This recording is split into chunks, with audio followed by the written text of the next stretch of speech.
Hey guys, it's Timmy, and this is Pro Wrestling Unlimited as we are live here on June 24th, 2020 to talk about everything that went down tonight on both AEW Dynamite and, well, NXT on the USA Network.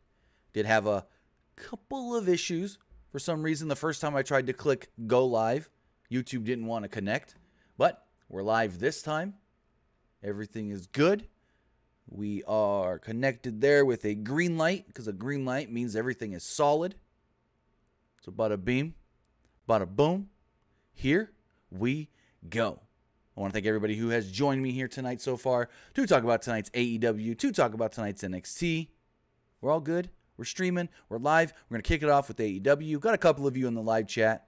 Guys I don't know if maybe the notification didn't come out. Because usually there's more of you already flowing and whatnot. But we've got Sinclair Saturday. We've got Dorian Abercrombie. We've got Roman Molinar. We've got Broken King Slender. Fernando Ponce. Wayne Montgomery. Chris Gomez. Aubrey Austin Jr. and many more of you here with me to talk about these two shows tonight. I thought, actually, to be honest, both shows were very solid. I actually enjoyed both of these shows tonight for the most part. My one major criticism of AEW would be the two video packages. The one for the world title match and the one for the tag title match. I thought should have been a little shorter. I thought they were a little too long for this show, for a Dynamite. And they were more like a road tour or countdown style length kind of deal, if you catch my drift. But speaking of AEW kicked off with a wild, and I mean wild, lumberjack match. We had Wardlow taking on Luchasaurus, and this was a very solid opener with two really athletic, especially Luchasaurus, big men. They opened up where they were dueling with as far as shoulder blocks. MJF tripped Luchasaurus at one point on the apron, allowing Wardlow to establish control of the match. Wardlow gouged the face and ripped the mask off. Luchasaurus came back with a chop and a tail whip. He follows up with a standing moonsault for a 2 count. Luchasaurus then hit a pump kick.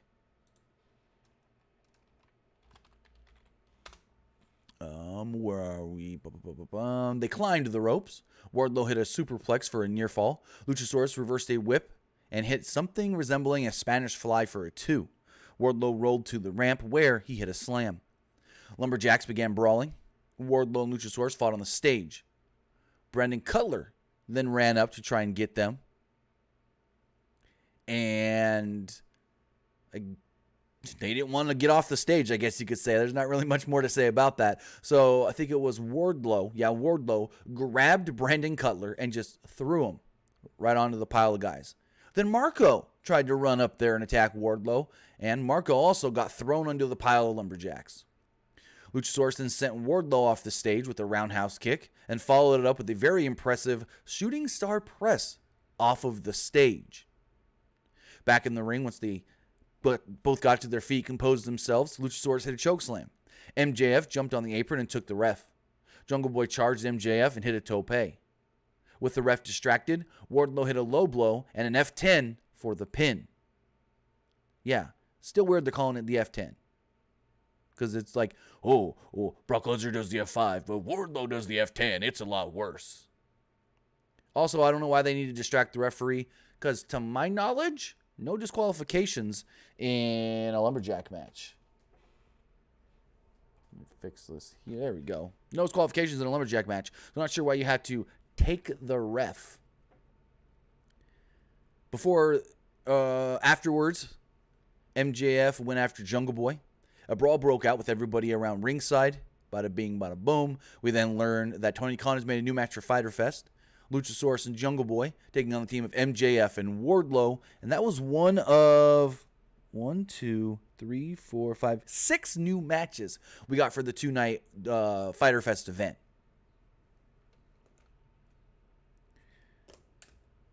So going forward, a Taz video promo aired. He broke down the technique involved in some of Cage's big moves, including the drill claw. The announcers previewed the card for the rest of the night.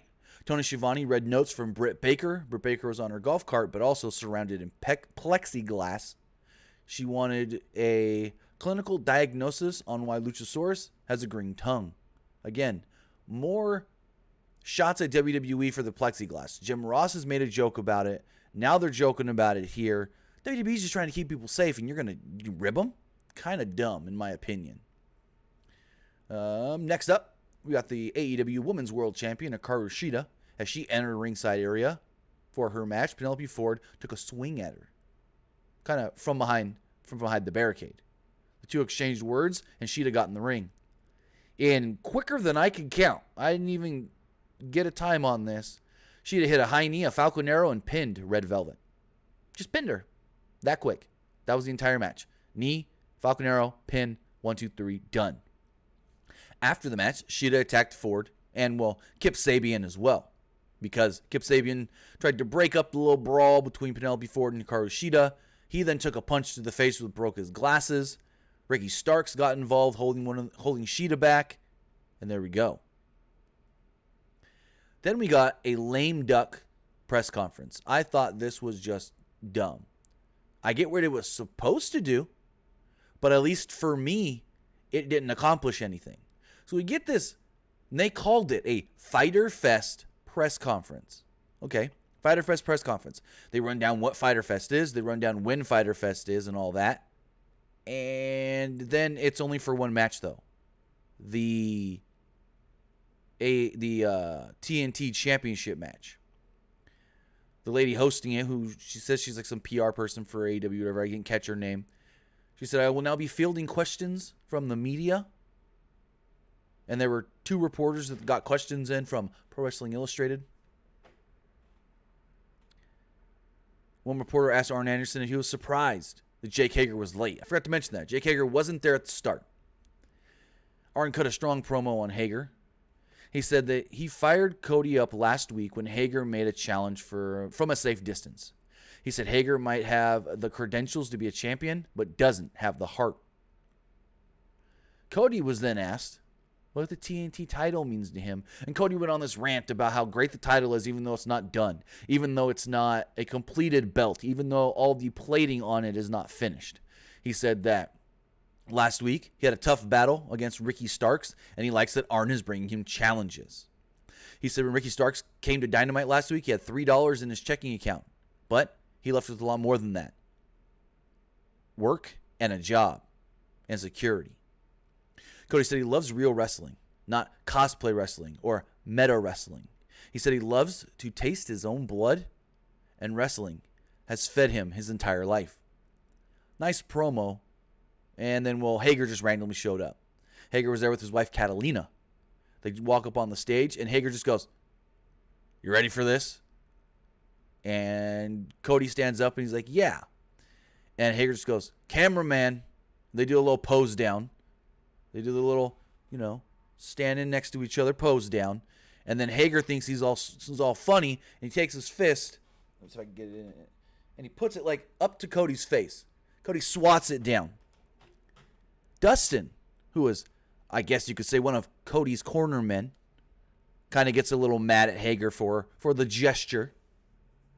And Cody holds him back. He said, not right now, not right now, not right now. Then all of a sudden, Hager's wife walks up to Cody with a glass in her hand and poof, water right in Cody's face. Again, he holds back Dustin. Says, "We got this. We'll get him at Fyter Fest." Hager walks off with his wife, and that's it. I thought that was a lame duck segment that accomplished nothing. It did not make me more excited for this match one bit, one iota at all. Nothing about this was like, oh man, she threw water in his face. I really got to see this. I want to see what Cody does about the water thrown in his face and Hager disrespecting him by showing up late. Yeah, no. Who's Hager? Who's Hager think he is? Frickin' Conor McGregor? Show up whenever he wants to press conferences? So next up, a Sonny Kiss and Joey Janela vignette aired. Kiss gave Janela a pep talk as they drove along. Kiss said everyone loses themselves now and again, and Janela will be fine. They pulled into a gas station. Kiss filled the car up with gas, and Janela went inside to go get food. A group of dudes showed up. started trouble with Sonny Kiss. Janela and Kiss fought off the dudes and drove off. Kiss said he can get used to teaming like this. Janela said he could too. I thought this was alright. I didn't think there was anything bad with this. It was kind of quick. It was a little weird. I don't understand what it was to accomplish other than maybe their cohesiveness as a team. But overall, I thought it was a positive more than anything. Just showing that they can work well together as a team because, well, they teamed together in the next match against Mr. Brody Lee and Colt Cabana. Now, NMD Wrestling, I'm not complaining. I'm just calling it how I see it, to be completely honest. Roman Molinar, incorrect. Brody Lee vs. Colt Cabana is not a match for Fyter Fest. They will actually be teaming at Fyter Fest. So I thought this was a really good match. Sonny Kiss and Janela came off as a great team. And it kind of, I guess you could say, still built up the story between Cabana and the Dark Order and what's going on there. So Kiss and Lee began. Lee hit some power moves and Kiss tagged out. Lee dropped Janela with a shoulder block and tagged Cabana. He gave him some instructions, and Cabana went on his way. Cabana was immediately cut off. Kiss and Janela hit some tandem offense, including a heart attack clothesline. Kiss tagged in and used a crab on Cabana. Lee interfered and broke it up. Dark Order Creepers interfered, and Cabana got some heat on Kiss. Lee and Cabana used quick tags in working Kiss over during a commercial break. After that, Cabana missed a flying apple. Janela got a tag. He flipped off Lee and hit a DVD on Cabana for a 2. At one point, Cabana slid out of a Doomsday device and used a cradle on Janela for a 2. Janela tried to tope Suicida, but Lee threw Janela into the barricade. Lee hit Janela with a discus lariat and allowed Cabana to pin him. Basically, knocked him out, and Cabana was just like, I'll take the pin him, 1, 2, 3. So Cabana and Brody Lee win. I felt like maybe Sonny Kiss and Joey Janela could have benefited, but you want to see that you want to tease cohesiveness with Brody Lee and Cabana, because you could have done a dissension thing where they didn't get along and Kiss and Janela stole the victory or whatever. But I think Sonny Kiss and Joey Janela proved that they're a really good unit, and we advanced the questions, I guess you could say, surrounding Colt Cabana and the Dark Order. Also, forgot to mention, going back to the press conference. So it was a press conference for the TNT Championship at Fyter Fest. Well, somebody made a boo-boo, an upset, a uh-oh, and when they uploaded the segment to YouTube, they put TNA. They put, let me pull it up specifically so I get this right. It actually says, why can't I find it? TNA Championship Press Conference. I found that a little amusing.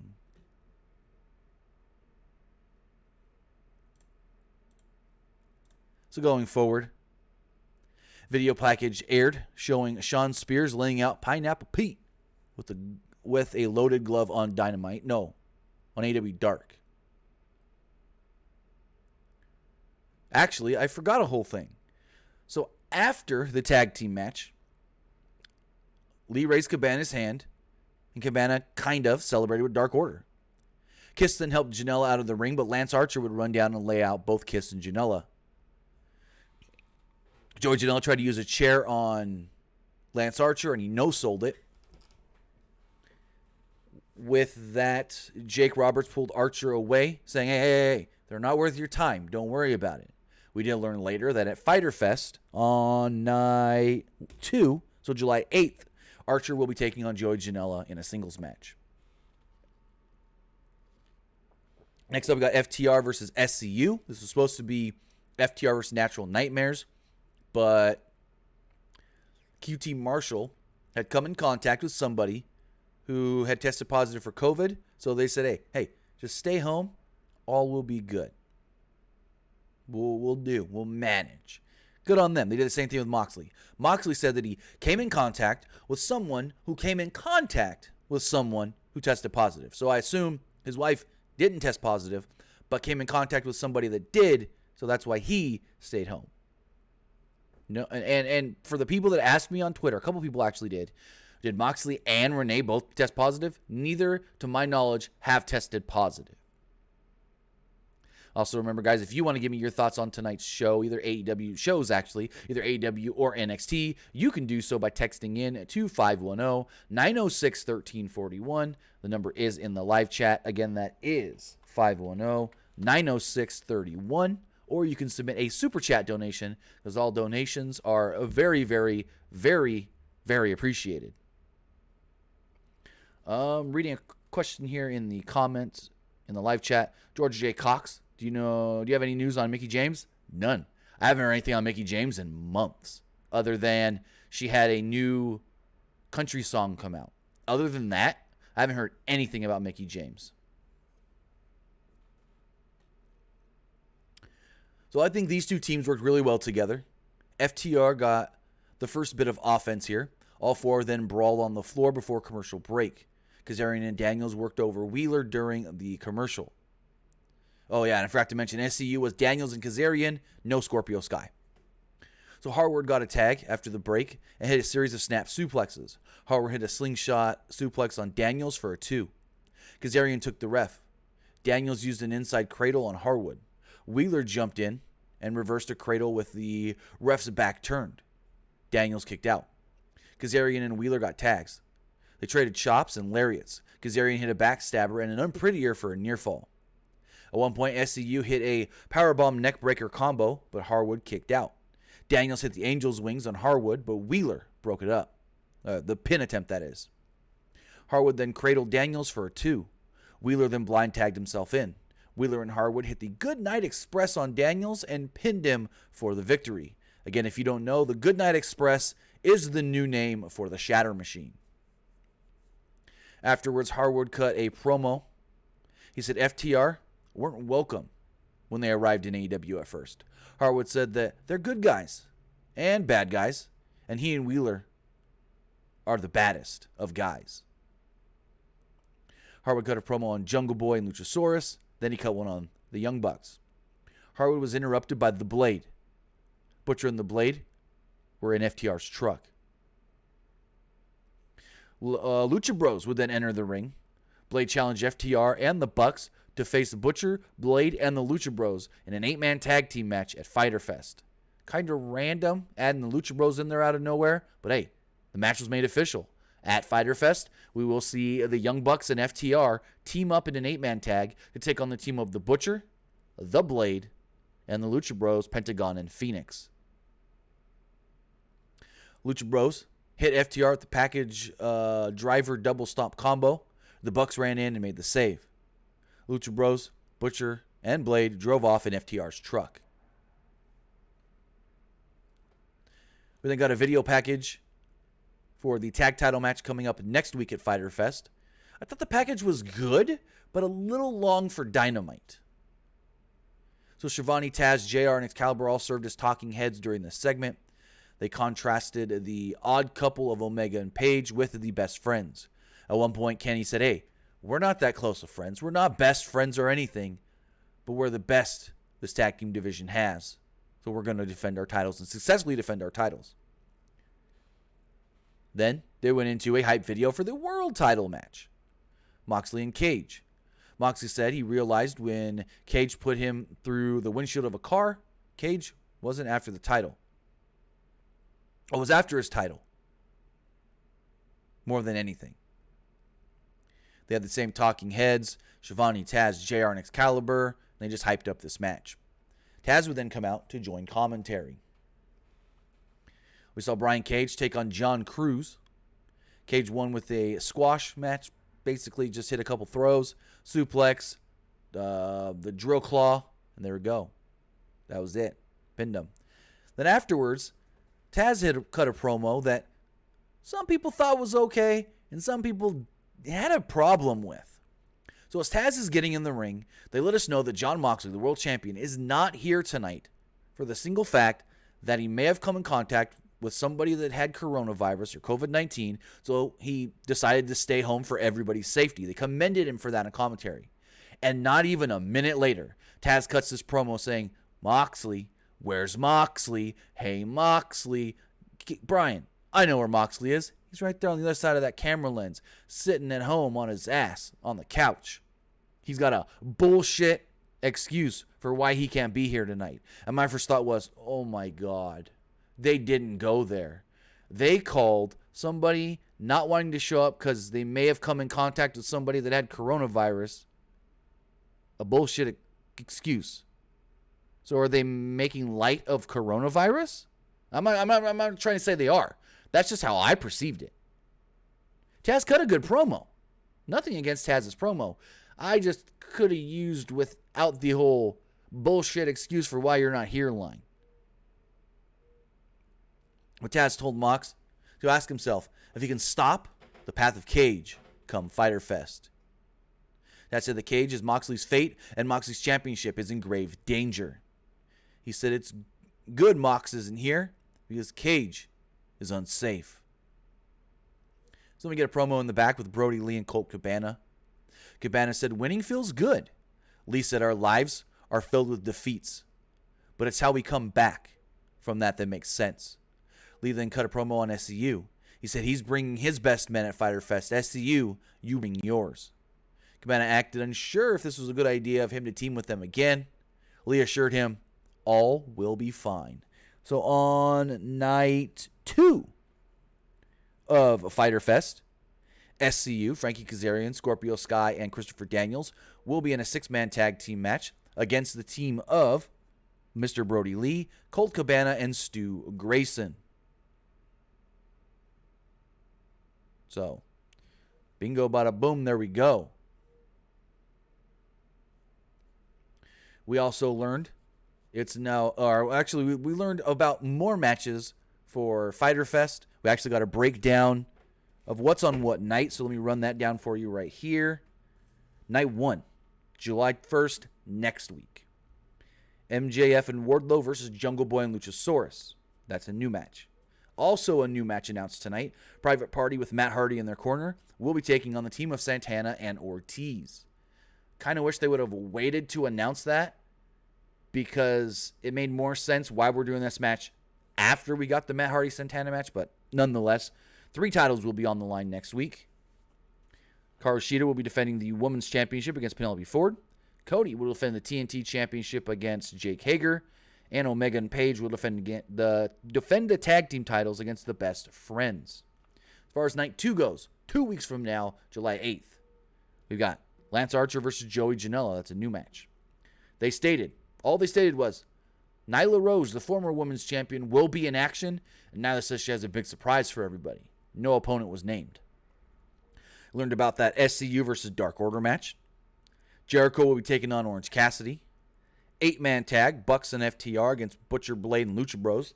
And finally, the main event of Fyter Fest Night 2 will see the AEW World Championship on the line when Moxley defends against Brian Cage. Now here's the thing.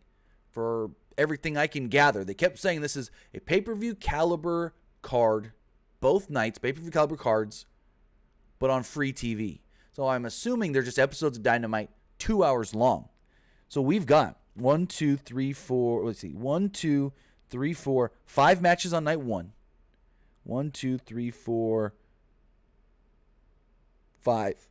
6 matches on night 2. Typically when AEW does a pay-per-view, they do 5-6 matches. It's about 3 hours.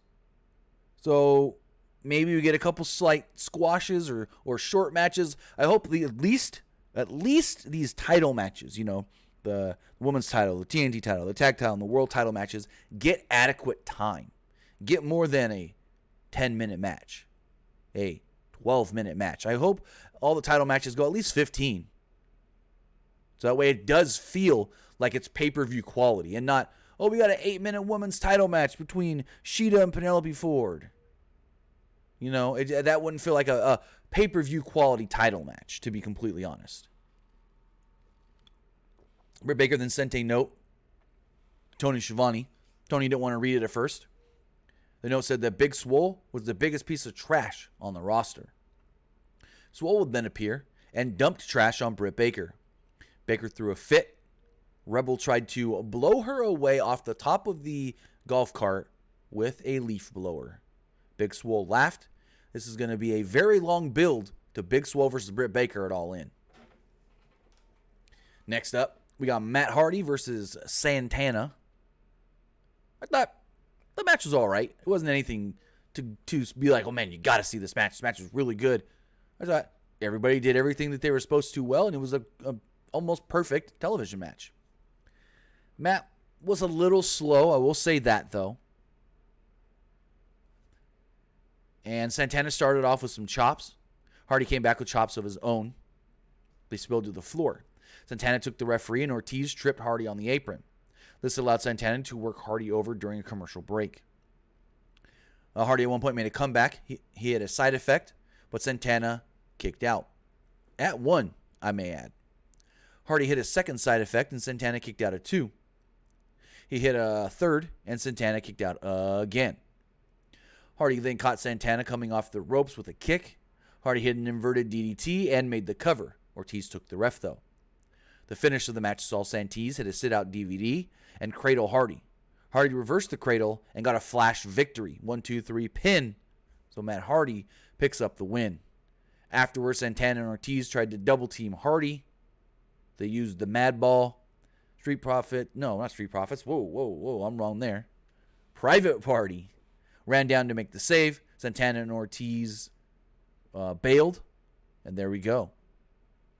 We then got our main event segment. It was Orange Cassidy face-to-face with Chris Jericho. Jericho told the "why'd the chicken cross the road" joke about 3 times. He compared Cassidy to a joke. A little bit funny and amusing at first, but then it just kind of got a little long in the tooth. Jericho kept on keeping on a little too long. Jericho said when he heard that AEW signed Orange Cassidy, he called Tony Khan, Kenny Omega, the Bucks, and was like, why? The funny thing is, he praises Orange Cassidy on his podcast for how much he draws ratings and sells merch. That's the funny thing. He said he then watched some of his stuff and understood that he got over on his own, which is different than a lot of people can say. Jericho said Orange got out of his lane when he stepped to Le Champion. He said, if he tries any of those bullshit kicks to the shin, I'll beat you down. I'll kick you in the teeth, and I'll punch you in the teeth and kick you in the throat in 30 seconds. Jericho said Cassidy will run out of juice at Fyter Fest. I thought Jericho had a really good promo here. Cassidy then hit a light shin kick on Jericho. Jericho took Cassidy's glasses off and crushed him. Cassidy got a takedown and began beating on Jericho all around the arena. Jericho made a comeback and pulled Orange's jacket over his head. Cassidy then made a comeback. They continued going back and forth as they brawled through the stands. Jericho hit Cassidy with a piece of the barricade and a camera boom. Cassidy dropped Jericho's face on the railing. Cassidy was bleeding from the ear here. Cassidy then hit a Superman punch, which is not the first time we've actually seen him hit a Superman punch. Though I don't know if it's going to be something he does going forward. I've seen him do it like 2 or 3 times now, not counting tonight. Hit the Superman punch, sent Jericho crashing through a table, and stood tall as the show went off the air. Again, I thought tonight's Dynamite was a really, really solid show. I think for a go-home show to like a pay-per-view style deal, it was okay. It was effective for the most part. But it didn't do anything to build my anticipation for next week being a big show that they don't do every week. Let me rephrase that. So every week Dynamite ends and I either go, that was really good, that was okay, or that was bad. A lot of times I go, that was decent to good. And that's what I felt this week. I didn't feel like, oh man, that was great, and now I'm super jacked up for next week's show. You know what I mean? So we'll see how it all goes going into next week's Fyter Fest edition of AEW Dynamite.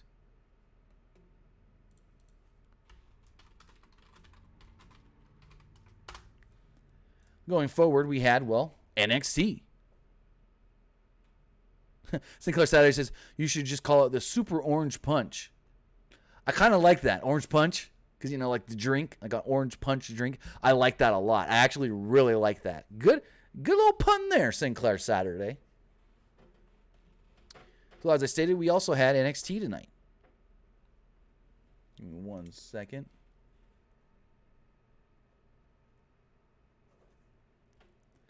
So the show opened with an angle from an hour ago, an hour before the show went on the air. You see Cameron Grimes laughing and not quite running, but not quite slowly walking away from Damian Priest's car. He says something about, oh, looks like someone being squished. And we see Damian Priest kind of struggling to get out of his car. He had been beat up as he was getting out of his car. Priest said, oh, my back hurts, my back. And he was selling the injury. Referees rushed in to aid him. And one asked Priest where it hurt. Priest again screamed, my back. And in an unintentionally funny line, he was obviously already selling the back. Because I was like, he kept saying, oh, my back. And then the referee's like, where's it hurt? And he's just like, oh, my back. So Cameron Grimes comes down to the ring. He starts gloating about what he had done. He said that he went inside the building, and he would also be opening the show. So he cut a promo on Priest, claiming that Priest is going to no-show the biggest match of his career. Grimes lied, and well, Priest showed up. Grimes claimed that Priest was afraid of him and afraid to wrestle him, and Grimes insisted that a referee declare him the winner. At that moment, a injured Damian Priest would come down with a lot of referees and officials trying to stop him from wrestling, getting into the ring. Grimes attacked him as he was getting into the ring, and the match just started. Grimes pinned Priest pretty quickly with the cave-in after working over his back in a very short match.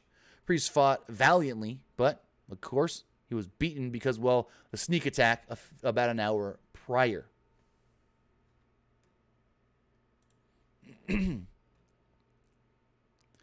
So we see Robert Stone.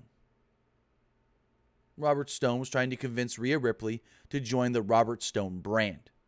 He told Ripley that her putting him in the trash really hurt his heart as well as his body. And he thought it was all just tough love from Rhea Ripley. Stone said Aaliyah has already signed with his stable, and Stone has a golden ticket for Rhea Ripley. Whew. Reason. It's like I got something caught in my throat, but I don't know. Ripley, he said he would allow Ripley a second chance to join his stable. Come aboard, as he stated. He used a train metaphor and then started repeatedly hollering, choo choo, choo choo.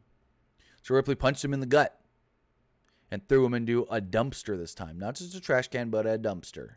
Aaliyah then ran up all angrily and confronted Rhea Ripley before slapping her. Ripley smirked and said Aaliyah just got the golden ticket for a match later on tonight. Next, we got a vignette for the second installment of the Timothy Thatcher training seminar. I think these are great. Timothy Thatcher is really great. And I love these little Heart Dungeon spoof-style training seminar videos that he's been doing. I think these are super cool. It's like gets him over as just this guy that's just like, I'm just going to torture the hell out of you and beat you down and do what I got to do to kick your ass. And show some guys my techniques in the process. So next up, we had the NXT Cruiserweight Champion Santos Escobar taking on Jake Atlas in a non-title match. The winner of Cruiserweight was won. Did that answer your question? Alexa, stop. Got ran in by my Alexa. Nice little run in there, Amazon. So Atlas got the shine early as he had Escobar on the ropes. Mendoza and Wilde caused a distraction that allowed Escobar to shove Atlas off the apron into the dasher boards before the show cut to commercial. Also, I forgot to mention, they have limited the number of people at ringside here for the crowd. And also, the barricades only went up each side of the ring. They didn't come in and up the ramp either. There were nobody against the ramp. They really kept the crowd as far away as possible. And you can tell that it was a limited number because they weren't as loud and rowdy as they had been the last couple weeks of NXT. So after the break, Escobar was working more of a WWE style than we have seen him do in the tournament. Because, he took the mask off. Now he's not as quite Mexican luchador. The storyline going forward is that he has disgraced his heritage by taking off his mask. Moro even made a reference saying Blue Demon. The mask meant so much to Blue Demon that he was buried in his mask when he passed away. Which, the funny thing, though, was 2 years ago? El Hijo del Fantasma was unmasked when he lost a fatal four-way, 3 stages of hell type deal. I can't remember exactly what it was. Pentagon was in the match with a couple other guys. I think La Parca was in there too, where he lost and had to unmask. So he's been unmasked in Mexico while working for AAA. But not many people that watch WWE know that. So that's why they can get over the fact that he disgraced his heritage by taking off his mask. So Atlas made a comeback at one point and started to clean house on Escobar with a flurry of moves. This included a standing moonsault for a 2. Atlas moments later also moonsaulted to the floor so he can wipe out the henchman. DJ Wild. Or not, I might call him DJ Z. Joaquin Wild and Raul Mendoza. Atlas then hit a springboard neckbreaker into the ring, and he soon caught Escobar with a headlock DDT for a near fall. Soon thereafter, Atlas was cut off while trying to climb the turnbuckle. Escobar then executed the Phantom Driver and, pinned Atlas for the victory. So Atlas was trying to avenge what happened to Drake Maverick last week and was unsuccessful. Undisputed Era did another therapy segment, trying to get Roderick Strong over his fear of not just Trunks, but Dexter Lumis. This time, Roderick Strong faced his fear and was thrown in a trunk. The kayfabe doctor, Kyle O'Reilly, told him that all you got to do is face your fears. Adam Cole told Strong that he was going to face Dexter Lumis tonight, and Strong suddenly looked worried. Malcolm Bivens was with Induced Share. He cut a promo on Danny Burch and Oney Lorcan. This looks to be setting up a match, and I think the two Induced Share guys who are, you could say, unexperienced, working with guys like Danny Burch and Oney Lorcan, great. Because these are two very experienced guys that can help them in the ring. But then got a hype video for the upcoming champion versus champion match. NXT champion versus NXT North American champion on July 8th. Short and sweet. They kept it right to the point. Then they got a tag team match in the women's division. Casey Catanzaro and Caden Carter teamed up to take on Dakota Kai and Raquel Gonzalez. And they had to let us know that Raquel's new nickname is Big Mama Cool. Kind of like Big Daddy Cool, Diesel Kevin Nash from back in the 90s. So Gonzalez is playing the monster on the outset of this match as Catanzaro and Carter tried to do some teamwork, double team moves to take down the bigger woman. They got her down for a moment, but once it was back to one-on-one, Gonzalez, just wrecked shop. At one point, Dakota Kai cut off Catanzaro, and the heels got heat on Catanzaro. Carter jumped in to break up a pinning attempt at one point. Carter then soon ran wild after a hot tag, and she soon got a near fall on Kai. The babyfaces again went for the catapult into the ropes, but this time it was on Gonzalez, and she was too powerful. She caught Catanzaro with a huge powerbomb. Kai then tagged in and applied her a new submission hold, and, Casey Catanzaro tapped out. After the match, Dakota Kai looked into the camera and said that she's calling out and wants to go after the NXT Women's Champion, Io Shirai. So, as we learned later on in the night, next week we will be getting a Fatal 4-Way match. It is Mia Yim, Tegan Nox, Candice LeRae, and Dakota Kai. The winner will then move on. I don't know when. I don't think they said when. We'll move on to challenge Io for the championship. Fatal 4-Way number 1 contender match next week. And I'll just say it now. Next week's a special show for NXT because they're calling it the Great American Bash. I don't know what that's going to entail because we only know of, at least that I saw, 2 matches for next week. The number 1 contender Fatal 4-Way match and Dexter Lumis versus Roderick Strong in a strap match. Those are the only 2 things that were, to my knowledge, that I noticed. And if there was anything else announced, let me know in the comments or in the live chat if I missed something. But those are the only 2 matches that I noticed for next week's Great American Bash edition of NXT. So next up, Karrion Kross against Bronson Reed. Reed was a house of fire at the start, but Kross quickly cut him off. Kross gave Reed an exploder suplex, but Reed got back up pretty quickly to his feet.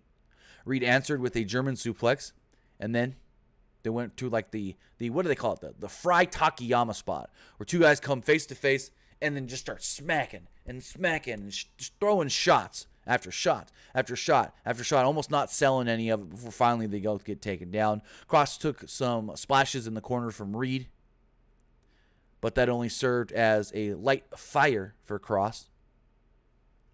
Kross then hit a Northern Light suplex into a float over lariat. Next came the Saito suplex, and then Kross followed that up with the cross jacket submission. Picked up the victory, bada boom. Kross beats Bronson Reed. A pretty good match, I thought. So in the back, Mackenzie Mitchell interviewed NXT champion Adam Cole about, hey, who would you like to face with your title on line? Who do you want to see win the triple threat tonight? A smug Cole said, I'll face whoever. He called the question stupid before saying he was making room on his mantle for more championships. We got another hype video for Mercedes Martinez. We got one last week as well. So hopefully with 2 in a row hype videos, 2 weeks in a row of hype videos, they're actually going to do something with her. We saw her when she first debuted for like 2 or 3 weeks maybe. That's all I can really remember. Like 2-3 weeks. She was in a battle royal at one point. She did a couple of singles matches, maybe 1, maybe 2, and then that was it. So hopefully they got some plans for Mercedes Martinez now that they're hyping her up. We then got Rhea Ripley versus Aaliyah. Ripley tossed Aaliyah around like a rag doll.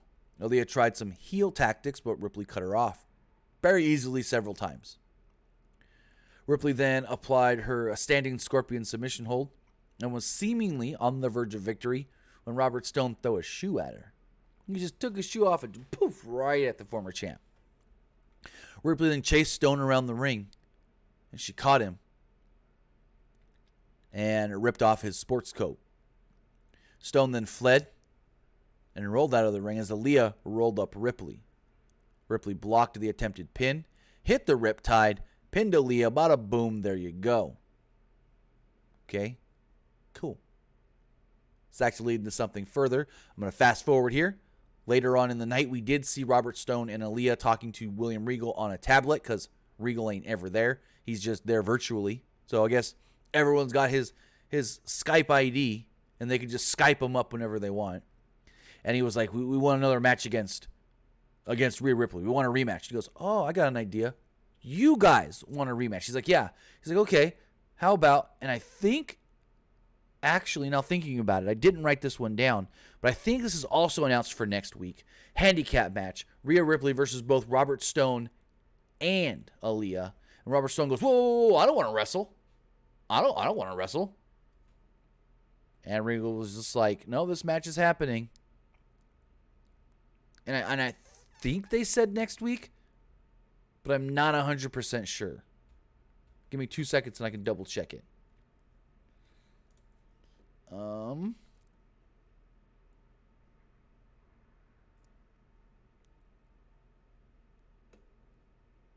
bum, bum, bum, bum. Let's check this out. Next week we got that. Yeah, I don't see. Yes, it was for next week. Okay, it is for next week. Also, apparently, Dusty Rhodes' daughter is mad that they're using the Great American Bash name. But the funny thing is, so here's the thing. Hold on, I'm gonna pull this up. I just saw this tweet. So WWE tweets out, the hashtag Great American Bash comes to WWE NXT next week. Hashtag NXT GAB. So Dusty Rhodes' daughter, Cody's sister, tweets out, cut my mom a check. Now here's the thing. Dusty did come up with the Great American Bash name. Dusty Rhodes did create the Great American Bash pay-per-view. But here's the other thing. He created it in Crockett, which then transitioned over to WCW with Turner. which then transitioned to Vince buying the company, getting all the trademarks, keeping some of the trademarks, not keeping all the trademarks. Bada boom, there you go. WWE owns the name Great American Bash. It doesn't matter who created the name, who created the Great American Bash concept. It's all about now who owns that trademark. And if somebody creates it for a company they're working for, and then another company acquires that company and said trademarks, well, her being mad saying, cut my mom a check, there's nothing she can do. Again, Dusty may have created the name, Great American Bash. But WWE owns the name, Great American Bash. So, just saying. Then got Dexter Lumis versus Roderick Strong. This match ended in a count out. Strong would get in the ring and be very, very, very, very, very timid to even look at Dexter Lumis. Bobby Fish was trying to be his hype man and encouraged him, you got this, buddy, you got this. Just go in there and go get him. But Strong didn't want any of it. Lumis went after Strong as he slowly stalked him. Strong tripped himself at ringside, and then he ran into the plexiglass as he tried to flee. Strong got to his feet and ran basically out of the building and got counted out. So he just said, screw this, I don't care, I don't want the match, bye-bye. We then learn later, well, Roderick Strong can't run away from Dexter Lumis next week because they're going to be tied together in a strap match. First ever strap match in NXT. We then got our main event. A great triple threat match for the North American Championship. And the way I took this match and the story of this match was the two smaller guys trying to topple the big man over and over. It was always, oh, Gargano's got this on Keith Lee's. Almost got him down. Never mind. Oh, Finn's doing this to Keith Lee's. Almost got him down. Never mind. So although they played it and it was booked kind of like a handicap match, it was a triple threat. First part of this match was a showcase for Keith Lee to look like a powerhouse. Balor and Gargano bumped and fed just tremendously for him. Lee was striking them down when we came back from a commercial break. The two smaller men both tried to ride Lee with sleeper holds. Lee then threw them off of him. Lee finally went down when Balor applied a sleeper, but Lee powered out and broke the hold. Later on, Balor again applied a sleeper, and Gargano simultaneously applied a leg lock, but neither would come of anything. Lee flung Balor off of him like a school kid, would toss a backpack off of his shoulder, just like, you got your backpack up on your shoulder, you want to throw it down on the floor, you just go, whoop, just toss it right down. Balor with the tope con grill flying over the ropes onto Lee. And then Balor followed this up with a final cut on Gargano for a near fall. Balor with a sling blade looked to set up his finishing sequence. In a callback to a previous infamous spot, Lee rose up on the apron, just kind of did the whole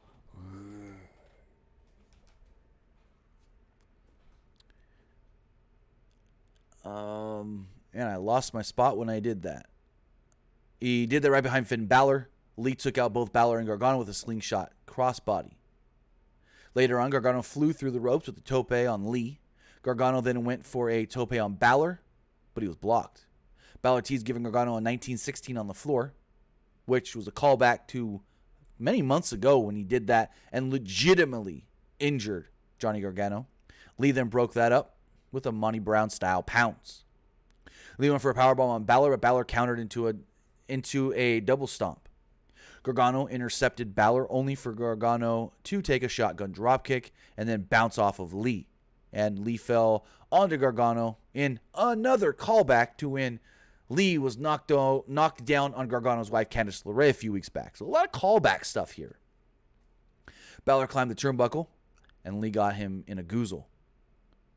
Gargano jumped in and struck Lee, which kind of crotched Balor. Gargano then rolled up Lee and put his foot on the middle ropes for the illegal leverage, but Lee still managed to kick out. Remember, triple threat, no disqualifications.